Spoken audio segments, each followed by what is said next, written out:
Can I interest you in a sea salt butterscotch from Trader Joe's? That sounds delicious. I'm putting it into the mic now. I just ate it. How's it taste? Delicious. That was horrifying. Anyway.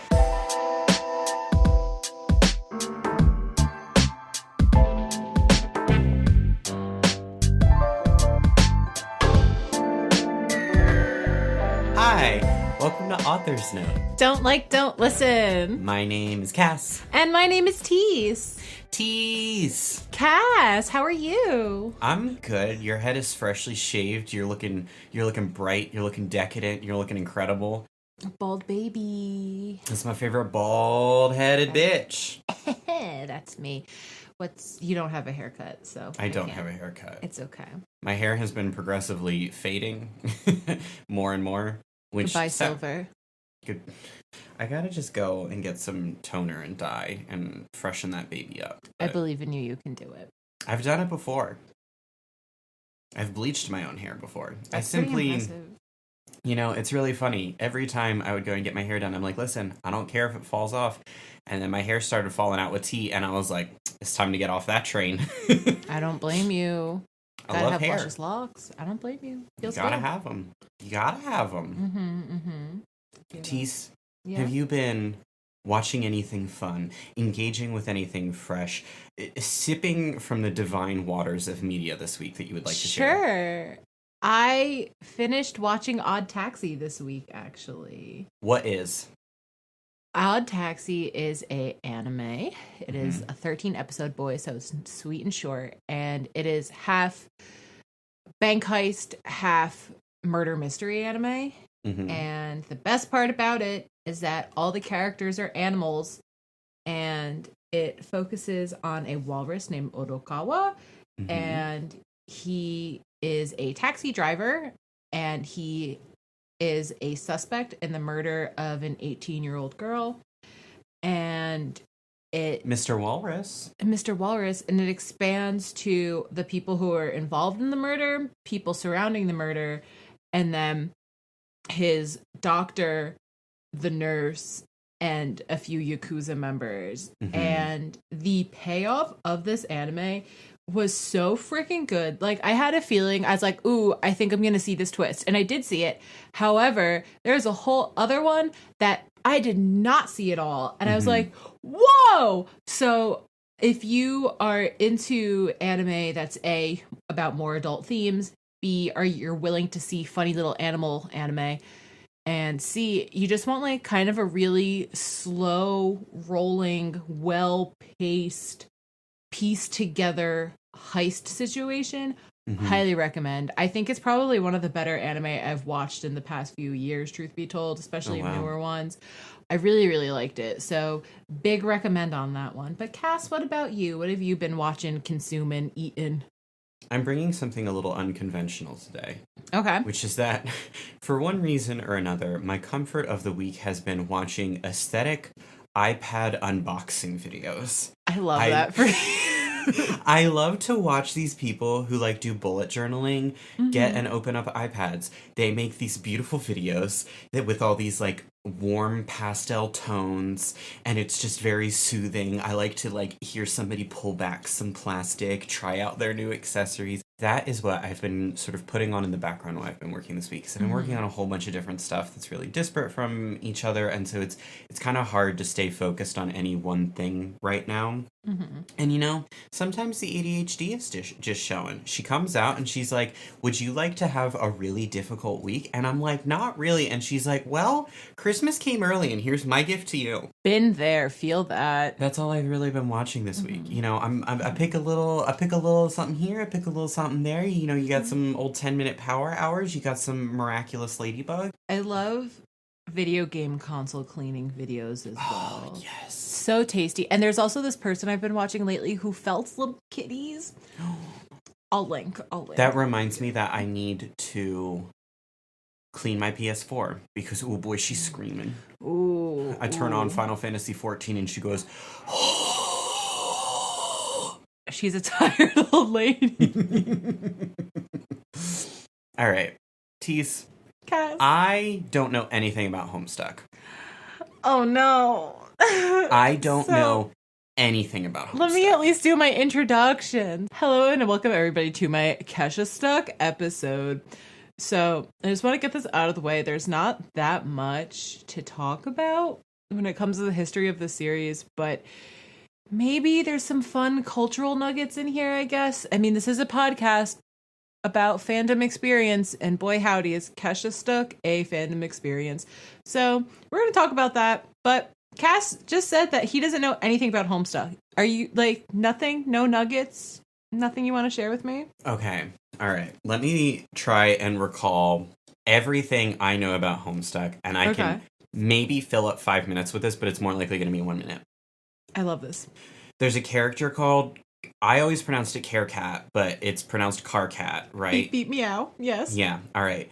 There's a character named John Egbert. There's a character named Dave Strider, and there's also Dirk Strider. There's an incident in which I don't remember which one gets beheaded, but there's like a whole thing involving one of the characters being beheaded and being kissed by another character. There's a character named Tavros, and he has like really wide Texas longhorn cow style horns. Yeah. There are characters that are trolls, and that's like a whole species, and they have gray skin, and the color of their blood dictates their position in society, and the fandom also decided that that is the color of their, I'm going to say, sexual goopy juices, for an all-encompassing term. There's something about... Yes. It's like a game. They get sucked into a game. There's a character named Rose. There are lesbians. Full disclosure, I think I mentioned this in another episode, but maybe you're just coming here for haStuck, in which case, hello, hi, welcome. This is Author's Note. I tried to read Homestuck on numerous occasions, and it was so difficult for me to visually read because of the neon text that I couldn't get through it. If anybody knows if there are like maybe Chrome extensions or ways to read it that are more accessible, that quite literally won't give me a migraine, and I'm not exaggerating or being cruel there, it literally gave me a migraine. Please let me know, because I would really like to read it. It is a marvel of storytelling as far as I'm concerned, and I was told that it's not worth it to buy the physical copies to read, because it depends so much on animation and a sort of level of interactivity. So that's everything I know about Homestuck in less than 5 minutes. Perfect. Wait, no, the kids get sucked into a video game, maybe? I don't know. You did mention that. So yeah, okay. Only one of those things you touched upon is relevant to haStuck. So fantastic. Good job, Cass. So truth be told, Homestuck for me is kind of like James Cameron's Avatar. I was impeccable, really memorable, incredible, world-changing. Yeah, I was super into it. I remember basic plot points, but if you ask me to tell you something specific, or if you ask me a trivia question, I'm not going to be able to answer you. So, but yes, I was into Homestuck in 2011, 2012, and was in high school. Yes, it became a part of my personality. No, I will not attempt to relearn my herstory. And haStuck was like a trip down memory lane in a way for me. It was kind of bizarre, because I was like, yes, I do remember this about the series. So maybe if I were to reread it, little tiny pieces would come back to me and I'd be able to print the picture again. But I am not going to reread Homestuck in a very long time. You guys can pay us down the road too, but I'm not doing that on my own volition. That is a huge time commitment. We would love to do it, but it is a huge time commitment. I would literally have to go in vacation mode for like 3 months to have to reread it, and my brain would hurt. Like, there's a reason why it's labeled one of the longest pieces of written media at this point. It is humongous, and I haven't even touched the epilogues or the Homestuck 2 pieces.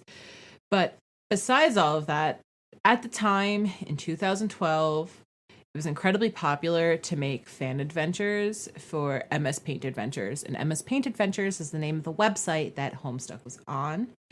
MS Paint Fan Adventures is a website that still exists today and hosts almost 19,000 fan adventures And Damn. it is currently August 2021. So that is not to say that that number will not get bigger, but there are tons of adventures available to read on that website on and comment on. And that is where haStuck is housed. Can you explain for me, because I don't really know what a fan adventure is? Yes. What's the deal with that? What is a fan adventure, Teese? So a fan adventure is specifically in the system of Homestuck.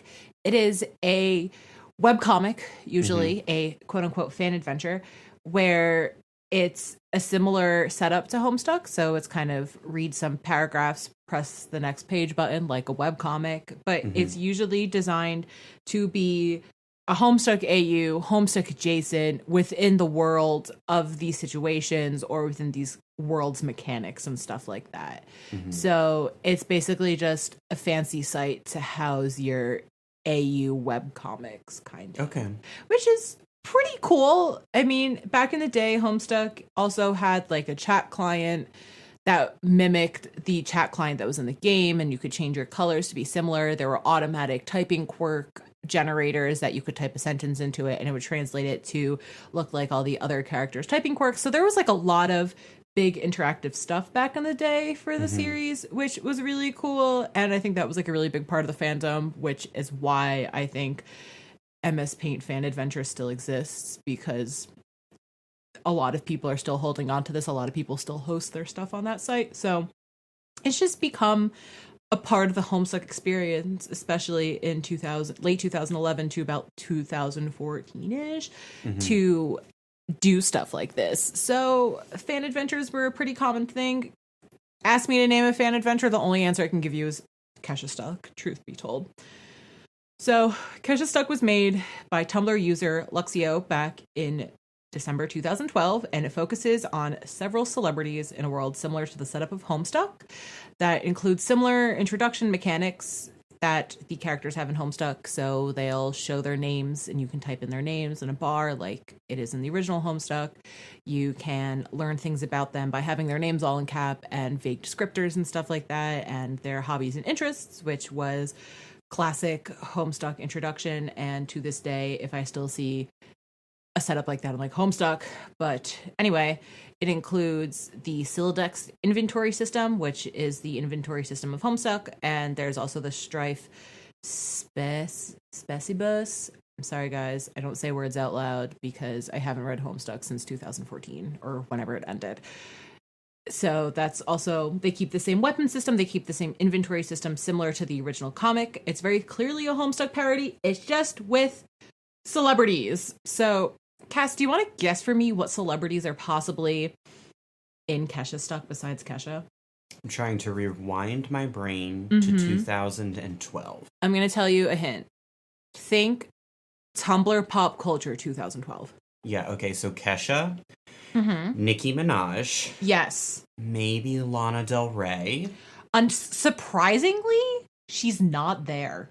And I actually made a note about that. Grimes is not there either, because people didn't start caring about Grimes until about 2014-ish on a large scale. No. A little bit more popular. Wow. Scathing. Lady Gaga. Yes. I think that's all. Ronald Reagan. No. But fantastic guessing. I will reveal to you later who is in it, but haStuck begins with Kesha kind of attempting to get a copy from Suburb, which is the game that they get sucked into in Homestuck. So you're it's correct actually about pronounced that. Suburb. I always pronounced it was Spurb or S-burb. Well, Homestuck aficionados, time for you to yell at me. Tell me how it's pronounced. I've always read it as Suburb, but it's probably Spurb or some shit. I don't know. But it basically includes very similar setups the way that the original Homestuck does. So it includes the introduction of several main characters of the cast who happen to be, at least in this version, is Kesha. Snoop Dogg is there. Marina Diamantis of Marina and the Diamonds, and Florence Welch of Florence and the Machine is there. Incredible. So in the original haStuck, that's who we meet and see. So there's a lot of shenanigans about trying to collect your arms, which is a very big thing in the beginning of the original Homestuck. There's a lot of music references to these celebrities' music careers, and there's like some fun 2012 Tumblr throwbacks in there, because let's be real, this was clearly made by a teenager who very frequently was on Tumblr and was a part of the huge Tumblr Homestuck community. So around 2014-ish, the series crawled to a halt, and it literally stops right before Kesha begins her game of Suburb. And this is usually considered within the canon, quote unquote, of haStuck, Act 1. It is the first 171 pages of the comic. It's the original run. It's the experience. Oh my God. The last, so it's only 171 pages, which is like... Only, which is bonkers to me that like somebody made a goofy fan adventure and it was 171 pages, and Kesha did not even get into the actual game of the series yet. The series kind of lays an indefinite hiatus where Kesha is explaining to the rest of the party how they are going to play Suburb together as a group. And that is all we see sitting until 2014. And from there, kind of like faded away from the collective Homestuck consciousness. Obviously, Homestuck readers kind of grew, got older, stopped caring about Homestuck as much as the Gigapause happened, started to get into different series and fandoms. And it kind of just became a gag to ask yourself, hey, remember haStuck to your friends? The same way that you would ask about like March Eridan, which is a really common joke, or Stab Dads, which was a really popular AU, or even something like Broadway Carcat, Carkalicious, stuff like that. I'm sorry for everybody who was a Homestuck fan. Familiar with Carkalicious, and Thank that's it. Everything else you said means absolutely nothing all to you me. need to know about Homestuck fandom is Carkalicious definition, make Terezi loco. 432, fuck you. That's all you need to know about I hated the every Homestuck second fandom. of that. I am so sorry, and I'm so sorry to every single Homestuck fan who's listening to this episode, because I know you are probably screaming at me right now. But sometimes you just gotta listen to Carkalicious. So haStuck is kind of one of those if you know, you know situations where reading it, like me, for the first time in 2021 was a little goofy, a little cringy, but let's be real, most Homestuck fandom gags at this point probably is a little cringy for you, but I don't care, because we were all having fun as kids at that point when the stuff was being made. So I'm not going to diss cringe, it. And we are all free. And we are all free. So I'm very pro haStuck in this situation. But something kind of amazing happened. In 2019, the creator Oxty decided to bring back haStuck from the dead and rewrite the first 171 pages and then continue uploading the adventure. Hello. Okay, but this wasn't the original. Was this the original creator or somebody else? This is the original creator. So they were Tumblr user Luxio, but their name is Oxty. So I'm going to use Oxty from now on. I apologize. Should have explained that a little bit better. Oxty was really smart enough to take their pre-existing panels, look at these panels, realize that the panels were evergreen because they still were in the style of Homestuck. So they didn't need to be touched up or anything like that. So they're like, all right, I'm going to keep the art, which is like the big bulk of it.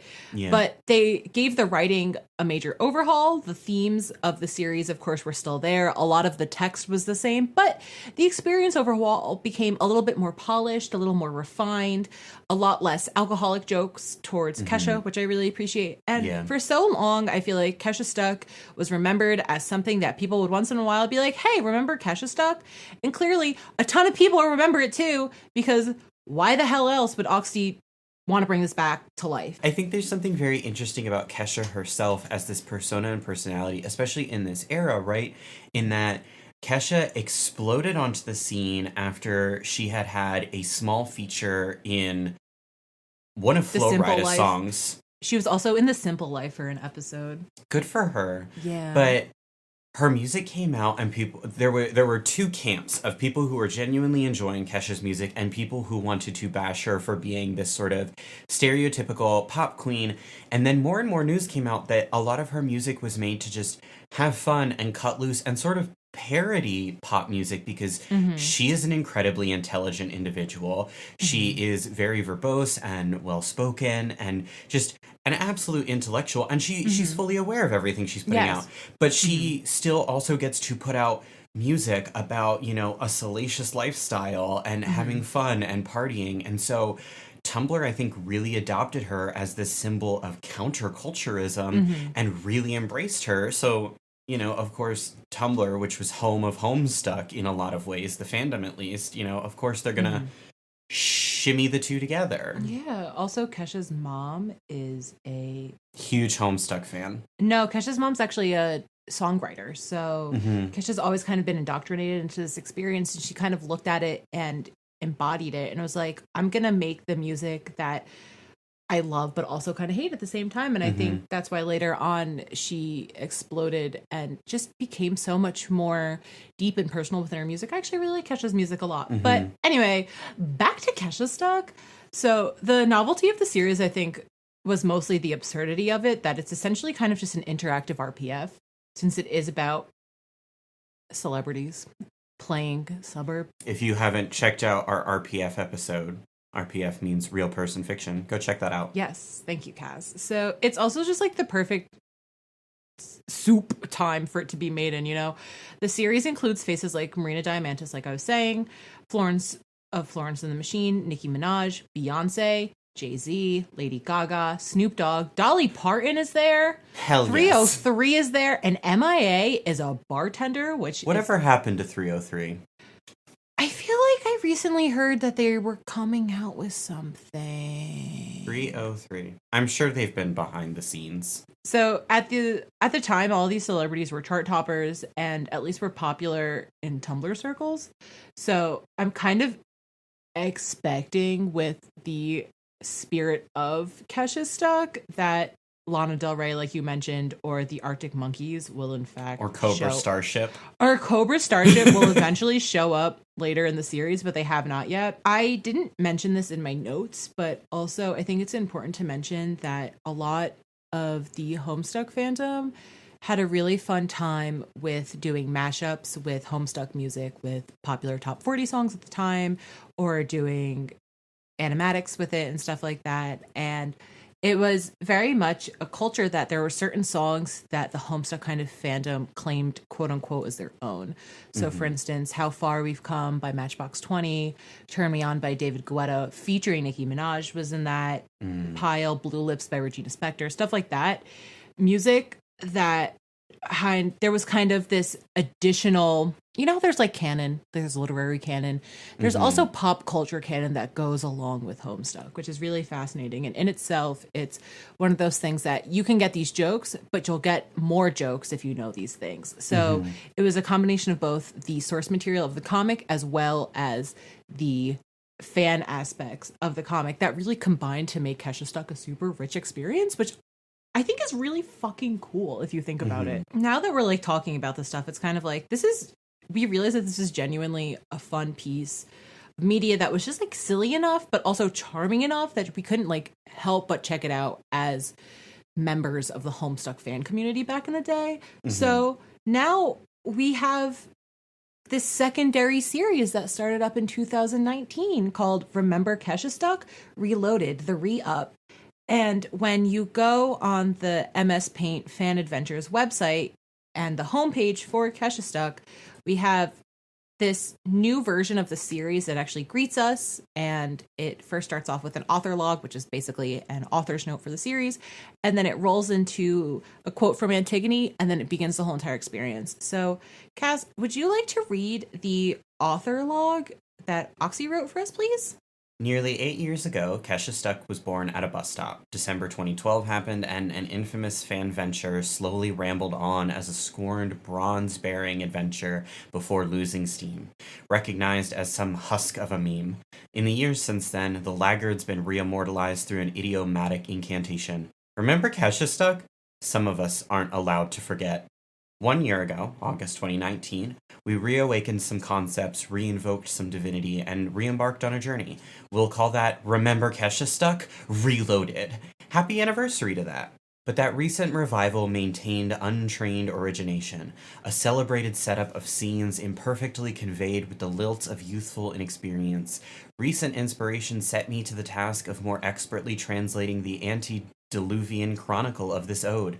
Everything prior to 2019 P less than 177, known as Act 1, has been almost entirely rewritten because I wanted to produce something more tuned to a convoluted legacy of tweeting, "Remember haStuck?"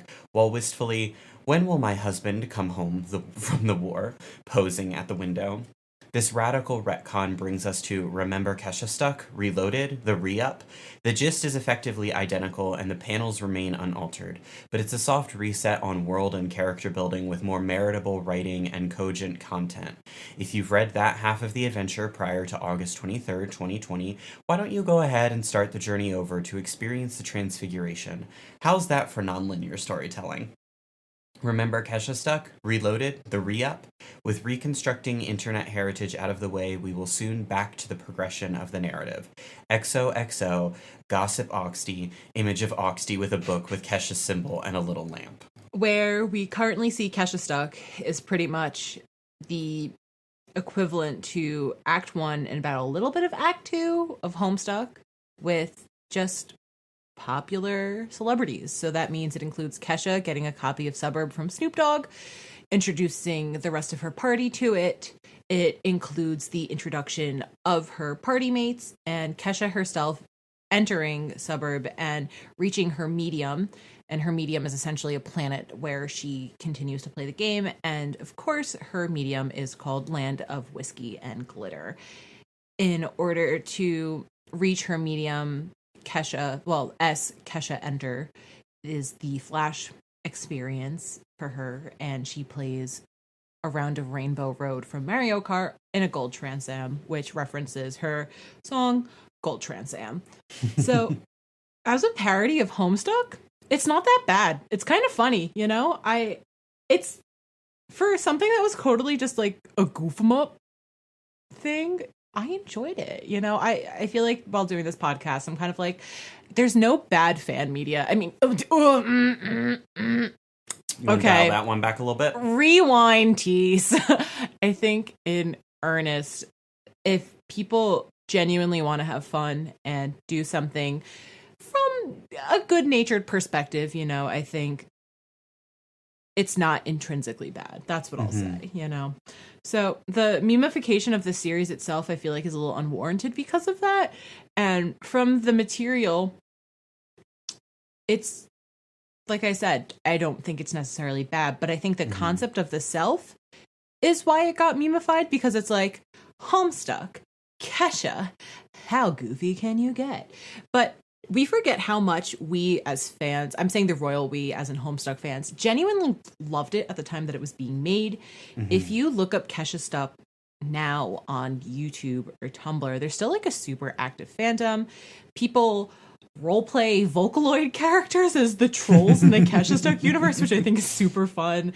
And people are recreating mashups of Homestuck music and some of the celebrities that are involved in haStuck. And it's just, it's fun. It's loved. It's ridiculous. It's fucking haStuck. Like, I've become pro haStuck in my experience of reading this, similar to how I was pro Tails Gets Trolled when I read Tails Gets Trolled for the pod. Shout out to our Tails Gets Trolled episode. Listen to that too if you like this one. Anyway, shout out to the people behind Tails Gets Trolled. Fuck yeah. Big fan. Shout out to you guys for contacting us. We really appreciate your work. So while the original series kind of, like I was mentioning earlier, emphasizes on Kesha's drinking and her partying, even though her friends know it's a part of her persona, the re-upload is really kinder to Kesha and explores her as like this multifaceted person who is more than just her drinking habits, is a scientist, really enjoys cats. And I know modern Kesha does in fact really enjoy her cats. She runs a makeup line now. She is very clearly smart. She has incredibly high IQ, even though IQs are total bullshit, but that's besides the point. However, there is kind of this glaring thing that I have noticed is that the other celebrities in this fan adventure, all of their original jokes and gags are kind of kept in line with the original series. And I'm a little disappointed in that because there are also people who faced hardships behind closed doors, probably. I know, obviously, Kesha has been very vocal about what's happened to her, about her lawsuits. There's been a very big rally behind Kesha. If you don't know what I'm talking about, Google it, but also highly recommend content warnings for sexual assault, sexual abuse, all of that. General abuse of power, which is absolutely horrifying. But I can't be too mad because the series is in fact supposed to be about a fictionalized Kesha and a fictionalized Nicki Minaj and a fictionalized Marina Diamandis. Like in the series, Marina is also known as Electra Heart because it's one of her personalities, quote unquote, within Marina's discography. But then it's also her experience of utilizing the line "I'm only awake when I dream," which is from one of her Electra Heart songs. So it kind of plays into that. And Electra Heart focuses in her dream world, which Marina is a prospect dreamer for people who care. So it's kind of like one of those situations where the more songs have kind of themes and gags, the more your character in this series will have. So like Nicki Minaj loves dolls in it because all of her fans are known as barbs in real life and stuff like that. And I mean, is it bad that this was rewritten? I don't think so. Like, is this a reflection that Oxy just grew up a little bit and no longer demonizes drinking and drug use the way that we're kind of encouraged to as teens? Is it because they wanted to be nicer to Kesha after all of the hardships and that she's clearly gone through that's come out? You know, I'm not sure, but it was rewritten with care, which I do really appreciate. And I don't always think retconning is bad, especially in situations where you know that you can make something more powerful. I don't think there's still validity in changing a story 6 years later that's been on a hiatus. It's not a full rewrite, it's still an update. And it just seems like it was somebody who was a little bit naive at the time that they started writing it. And there's very clearly transparency about the rewrite. There's a archive.org upload of it that Oxy personally did of the original first 171 pages. I actually read both so I could compare the two. And it's not like it's hidden. I don't think it's bad that haStuck was rewritten, you know? Like, you could always be like, oh, did you hear that haStuck is back? But then you could also say they actually rewrote the first 171 pages. Highly recommend going back and rereading them as a refresher, but also as just for the full new experience. And I mean, we all grow out of our own work. Sure shit, I do. I read my old stuff and I'm like, ooh, wish I could change that and go back. And Oxy did, and I don't think it's a bad thing. I think there's something that's incredibly interesting about this idea of living works, right? Where I'm gonna hearken to our mortal enemy, J.K. Rowling here. Yes. But there's a very clear difference between J.K. Rowling, who has published works that are fixed, right? They are now contained and ruled within a box of, this is the publication. It was complete and put out into the public at this date. It effectively cannot be changed in the way these sort of living works can online, where at any point a writer can go back to their work on AO3 and bomb a few chapters, remove them, cut out the chaff, effectively change the entire thing.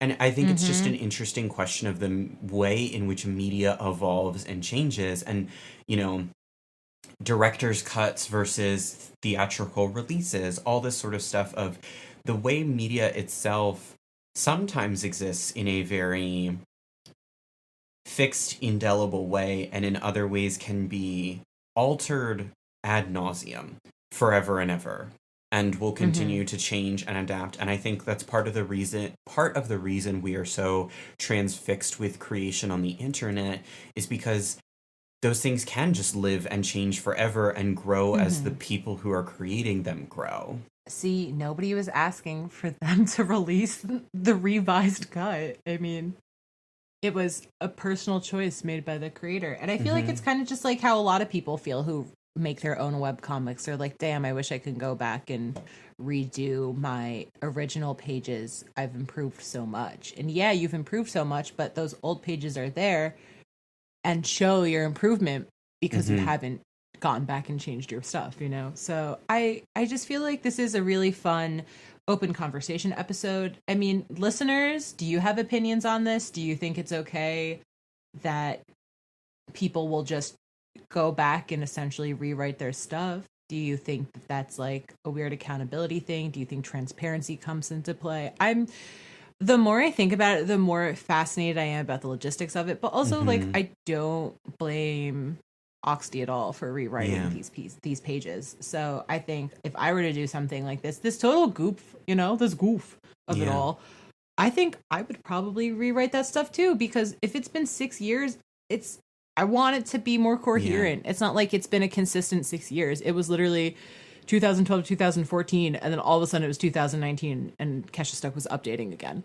Well, I think about how Dragon Age has their World of Dragon Age books, and there's 2 volumes of it. And in the second one, they have a whole portion of the pages which are just dedicated to correcting and changing things from the first series that have since changed. And I guess my question to listeners would be, where for you personally is the line of revising your own history as a creator or as a person? Because I think that's something we both advocate for pretty strongly on this podcast, is allowing for growth and change, but how is that further nuanced when it comes to your voice as a creator and the things that you have put out into the world? Yeah, that's a really good way to sum it up.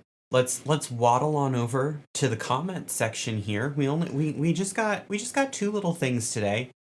From our last video, Nico.exe has asked if we can become their father. And Nico, we're already your fathers.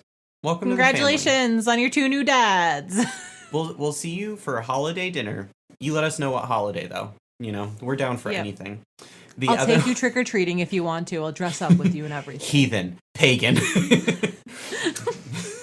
The other one we have is just another really brief one, and it was from a response for our Hamilton and HIV living and Miku Binder episode, where Petra Kovler says, "Thanks so much for the honest discussion of Hamilton. I don't want to speak over anyone who has felt seen by it, but the way it's presented has always made me really uncomfortable, and I'm frustrated by how these concerns often get shut down just because Lin-Manuel Miranda and the show are so popular.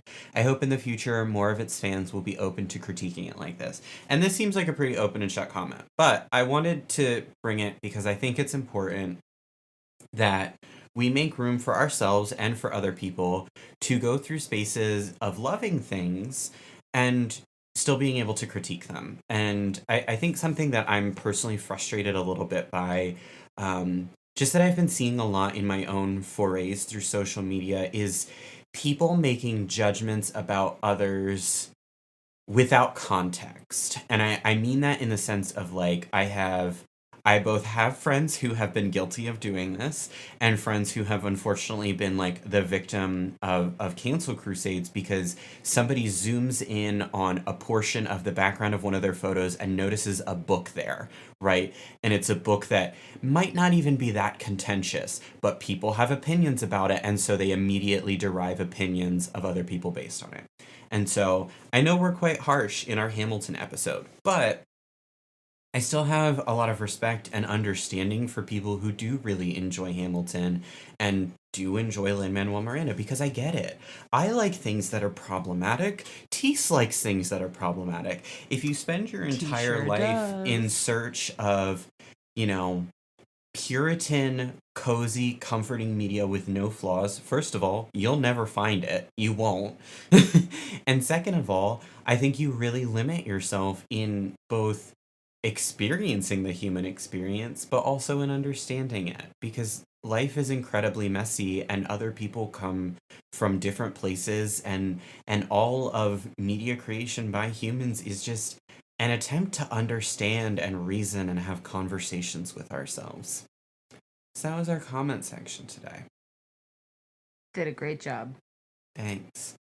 This has been Author's Note. If you enjoy the podcast, thank you so much for listening and for being here. You know, I say it every week, but we really appreciate you guys. And just by listening, you are a part of this experience and helping us out.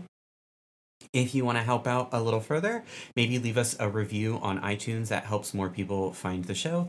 Share it with a friend. Share it with a family member who's not going to judge you for learning things about something called haStuck. We also have a Ko-fi and a Patreon. That's ko-fi. If you feel inclined to give, we are incredibly appreciative of that as well. But just listening to the show is very helpful. $5 patrons do receive access to exclusive episodes that are just for them, where Teese and I will read something and talk about it, or watch something and talk about it. Or we do show and tell, where we each come together and talk about something we really love and why we love it. We have a website for all the information on how you can contact us or learn more about the show. That's authorsnotepod.com, and we're pretty much everywhere on social media, and you can find us over there. My name is Cass, and you can find me on the internet at Valhethella. That's VALHETHELLA. I've got a storefront, I got commissions, I got all sorts of stuff. Check me out. Teese, where can people find you? It's me, your good pal Teese. You can find me on Twitter at Vicuña. That's VICUNAD. You can also find me on the Fresh Podcast Market, which is a real podcast about fake podcasts. And just as a reminder, everybody, you can very much recommend us episode ideas if you so feel like it. Our Patreon also includes polls where you can give us a little vote on what kind of episode you want us to do next. And we would love to hear ideas from you guys. We would love to hear comments. But further ado, our theme music was done by James Yaiullo, and you could find him on Bandcamp under James Y. Cass, who did our cover art? Our cover art is, as always, done by the wonderful and incredible Nyaliest. It's Jala. You can find her on Twitter. And I think it's just Twitter, at Nyaliest. That's NYALLIEST. Teese, as we come to the end of the episode, I must ask you, what's something you wish had a fandom, but doesn't? You're going to do this to me again, huh? Yeah, we're doing it every week now. Oh boy. Okay. Wish I knew I was prepared. Oh, Jesus. I wish there was a more active Watership Down fandom, truth be told. Interesting. I fucking love Watership Down. Love a little rabbit. Love the little rabbits. See ya. Bye. Wait, wear your mask. Get your vaccine if you can. Talk to your doctors. Make sure you find the option that's right for you, but get your vaccine. Bye. You can also get your booster cert now. Bye.